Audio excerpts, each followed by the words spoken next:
Sa kabila ng matinding init ng araw at biglaang pag-ulan, patuloy pa rin ang pagdagsa ng mga tao sa sementeryo ngayong araw ng Undas. Gaya ng nakagawian, marami pa rin na nagtungo sa Loyola Memorial Park para bisitahin ang ilang mga kilalang artista at personalidad. Dito, nakahimlay ang ilan sa mga tinitingala sa industriya ng showbiz tulad ni Julie Vega, Francis Magalona at German Moreno o mas kilala bilang si Kuya Germs. Dito rin nakalibing ang batikang mamamahayag na si Mike Enriquez, gayon din ang mga kilalang politiko, kabilang ang dating senador na si Miriam Defensor Santiago at dating mayor ng Marikina na si Bayani Fernando. Ang grupong ito ni Tatay Rolly, hindi pinalampas ang pagkakataon para mabisita ang puntod ng kanilang iniidolo na si dating Miriam Defensor Santiago. Siya yung talagang nanindigan sa bayan para umulag.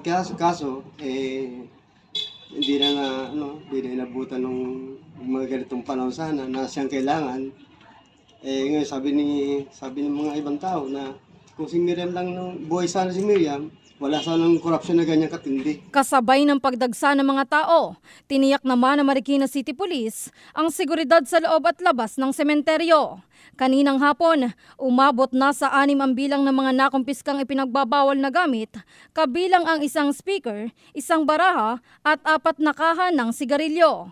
Pinapayagan ng Loyola Memorial Park ang pag-overnight, basta't sundin lamang ang mga patakaran at iwasan ang pagdadala ng mga ipinagbabawal na gamit sa loob ng sementeryo.